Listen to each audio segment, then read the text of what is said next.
प्रलंबासुरोद्धार। श्री सुखदेव जी महाराज कहते हैं राजा परीक्षित से, परीक्षित अब आनंदित सज्जन संबंधियों से घिरे हुए एवं उनके मुख से अपनी कीर्ति का गान सुनते हुए श्री कृष्ण ने गोकुल मंडित गोष्ठ में प्रवेश किया। इस प्रकार अपनी योग माया से ग्वाल का सावेश बनाकर राम और श्याम ब्रज में कीड़ा कर रहे थे। उन दिनों ग्रीष्म ऋतु थे। वह शरीरधारियों को बहुत प्रिय नहीं है, परंतु वृंदावन के स्वाभाविक गुणों से वहां वसंत की छटा छिटक रहे थे। इसका कारण था कि वृंदावन में परम मधुर भगवान श्याम सुंदर श्री कृष्ण और बलराम जी निवास जो करते थे। झिंगुरों की तीखी झंकार झरनों के मरोड़ झरझर में छिप गई थी। उन झरनों से सदा सर्वदा बहुत ठंडी जल की फुइया उड़ा करते थे, जिनसे वहां के वृक्षों की हरियाली देखते ही बनते थे। जिधर देखिए हरी हरी दूबे, पृथ्वी हरी हरी हो रही थी। नदी सरोवर एवं झरनों की लहरों का स्पर्श करके जो हवा चलती थी, उसमें लाल पीले नीले तुरंत के खिले हुए, देर के खिले हुए कार, उत्पल आदि अनेकों प्रकार के कमलों का पराग मिला हुआ होता था। इस शीतल मंद और सुगंध वायु के कारण वनवासियों को गर्मी का किसी प्रकार का कलेश नहीं सहना पड़ता था। ना दवाग्नि का ताप लगता था और ना तो सूर्य का घाम भी लगता था। नदियों में अगाध जल भरा हुआ था। बड़ी बड़ी लहरें उनके तटों को चूम जाया करती थी। वे उनके पुलिनों से टकराती और उन्हें स्वच्छ बना जाती थी। उनके कारण आस पास की भूमि गीली बनी रहती थी, गीली पड़ जाती थी और सूर्य की अत्यंत उग्र तथा तीखी किरणें भी वहां की पृथ्वी और हरी भरी घास को नहीं सुखा सकते थे। चारों ओर हरियाली छा रही थी। उस वन में वृक्षों की पात फूलों से लद रही थी। जहां देखिए वहां से सुंदरता फूटी पड़ती थी। कहीं रंग बिरंगे पक्षी चहक रहे हैं, तो कई तरह तरह के हरिण चौकड़ी भर रहे हैं। कहीं मोर कूक रहे हैं, तो कहीं भौरे गुंजार कर रहे हैं। कहीं कोयले कूक कूक रही है, कूक कूक कर रही है, तो कहीं सारस अलग ही अपना आलाप छोड़े हुए हैं। ऐसा सुंदर वन देखकर श्याम सुंदर श्री कृष्ण और गौर सुंदर बलराम जी ने उसमें विहार करने की इच्छा की।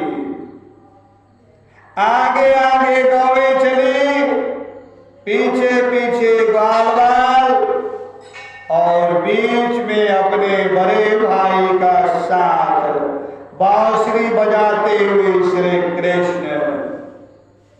राम और श्याम और ग्वाल वालों ने नव पल्लवों, मोर पंख के गुच्छों, सुंदर सुंदर पुष्पों के हारों और गेरू आदि रंगीन धातुओं से उनको भांति भांति से सजा दिया। फिर कोई आनंद में मग्न होकर नाचने लगा तो कोई ताल ठोक कर कुश्ती लड़ने लगा और किसी किसी ने राग अलापना शुरू कर दिया। जिस समय श्री कृष्ण नाचने लगते उस समय कुछ ग्वाल वाल गाने लगते और कुछ बांसुरी तथा सिंह बजाने लगते। कुछ हथेली से ही ताल देते तो कुछ वाह वाह करने लगते। परीक्षित, उस समय नट जैसे अपने नायक की प्रशंसा करते हैं, वैसे ही देवता लोग ग्वाल वालों का रूप धारण करके वहां आते हैं और गोप जाति में जन्म लेकर छिपे हुए बलराम और श्री कृष्ण की स्तुति करने लगते हैं।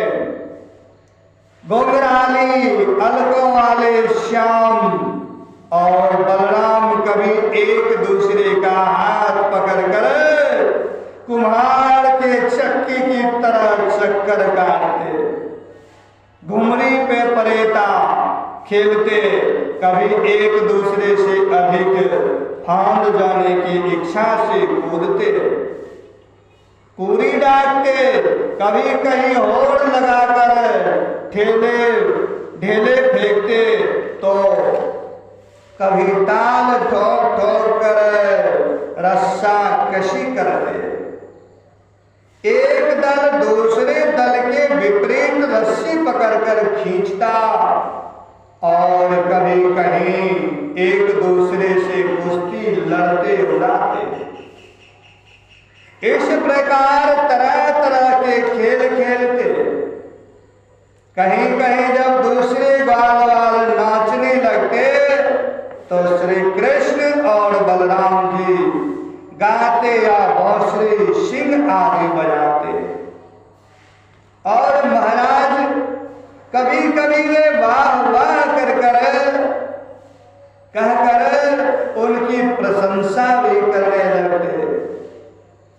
कभी एक दूसरे पर बेल, जायफल या आंवले के फल हाथ में लेकर फेंकते, कभी एक दूसरे की आंख बंद करके छिप जाते और वह पीछे से ढूंढता।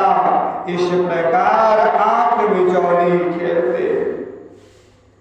कभी एक दूसरे को छूने के लिए बहुत दूर तक दौड़ते रहते और कभी पशु पक्षियों की चेष्टाओं का अनुकरण करते। कहीं मेढकों की तरह फुदक फुदक कर चलते तो कभी मुंह बना कर एक दूसरे की हंसी उड़ाते। कहीं रस्सियों से वृक्षों पर झूला डाल कर जोड़ते तो कभी दो बालकों को खड़ा करा कर उनकी बाहों के बल पर ही लटकने लगते। कभी किसी राजा की नकल करने लगते। इस प्रकार राम और श्याम वृंदावन की नदी, पर्वत, घाटी, कुंज, वन और सरोवर में वे सभी खेल खेलते जो साधारण बच्चे संसार में खेला करते हैं। एक दिन जब बलराम और श्री कृष्ण ग्वाल वालों के साथ उस वन में गौएं चरा रहे थे, तब ग्वाल के वेश में प्रलंब नामक एक असुर आया। उसकी इच्छा थी कि मैं श्री कृष्ण और बलराम को हर ले जाऊं भगवान श्री कृष्ण सर्वज्ञ है, वे उसे देखते ही पहचान गए, फिर भी उन्होंने उसका मित्रता का प्रस्ताव स्वीकार कर लिया। वे मन ही मन यह सोच रहे थे कि किस युक्ति से इसका वध करना चाहिए। ग्वाल वालों में सबसे बड़े खिलाड़ी खेलों के आचार्य श्री कृष्ण ही थे। उन्होंने सब ग्वाल वालों को बुलाकर कहा कि मेरे प्यारे मित्रों, आज हम लोग अपने को उचित रीति से दो दलों में बांट लें और फिर आनंद से खेलें। उस खेल में ग्वाल वालों ने बलराम और श्री कृष्ण को नायक बनाया। कुछ श्री कृष्ण के साथी बन गए और कुछ बलराम के। फिर उन लोगों ने तरह तरह से ऐसे बहुत से खेल खेले, जिनमें एक दल के लोग दूसरे दल के लोगों को अपनी पीठ पर चढ़ाकर एक निर्दिष्ट स्थान पर ले जाते थे। जीतने वाला दल चाहता था और हारने वाला दल धोता था। इस प्रकार एक दूसरे की पीठ पर चढ़ते चढ़ाते श्री कृष्ण आदि ग्वाल वाले गौवें चराते हुए भांडीर नामक वट के पास गए। परीक्षित, एक बार बलराम जी के दल वाले श्री सुदामा, वृषभ आदि ग्वाल वालों ने खेल में बाजी मार ली। तब श्री कृष्ण आदि उन्हें अपनी पीठ पर चढ़ाकर ढोने लगे। हारे हुए श्री कृष्ण ने श्री सुदामा को अपनी पीठ पर चढ़ाया। भद्रसेन ने ऋषभ को और प्रलंब ने बलराम को, प्रलंब ने बलराम जी को दानव पुंडव प्रलंब ने देखा कि श्री कृष्ण तो बड़े बलवान हैं, उन्हें मैं नहीं हरा सकूंगा। अतः वह उन्हीं के पक्ष में हो गया और बलराम जी को लेकर फुर्ती से भाग चला और पीठ पर से उतारने के लिए जो स्थान नियत था उससे आगे निकल गया। बलराम जी बड़े भारी पर्वत के समान बोझ वाले थे। उनको लेकर प्रलंबासुर दूर तक न जा सका। उसकी चाल रुक गई। तब उसने अपना स्वाभाविक दैत्य रूप धारण कर लिया। उसके काले शरीर पर सोने के गहने चमक रहे थे और गौर सुंदर बलराम जी को धारण करने के कारण उसकी ऐसी शोभा हो रही थी मानो बिजली से युक्त काला बादल चंद्रमा को धारण किए हुए हो। उसकी आंखें आग की तरह धधक रही थी और डाढ़े भौं तक पहुंची हुई बड़ी भयावनी थी। उसके लाल लाल बाल इस तरह बिखर रहे थे मानो आग की लपटें उठ रही हो। उसके हाथ और पांव के कड़े, सिर पर मुकुट और कानों में कुंडल थे। उनकी कांति से वह बड़ा अद्भुत लग रहा था। उस भयानक दैत्य को बड़े वेग से आकाश में जाते देख पहले तो बलराम जी कुछ घबराहट हो गए, परंतु दूसरे ही क्षण अपने स्वरूप की याद आ गई, उनका भय जाता रहा। बलराम जी ने देखा कि जैसे चोर किसी का धन चुरा कर ले जाए, वैसे ही यह शत्रु मुझे चुरा कर आकाश मार्ग से लिए जा रहा है। उस समय जैसे इंद्र ने पर्वतों पर वज्र चलाया था, वैसे ही उन्होंने क्रोध करके उसके सिर पर एक घूंसा कस कर जमाया। घूंसा लगना था कि उसका सिर चूड़ चूड़ हो गया।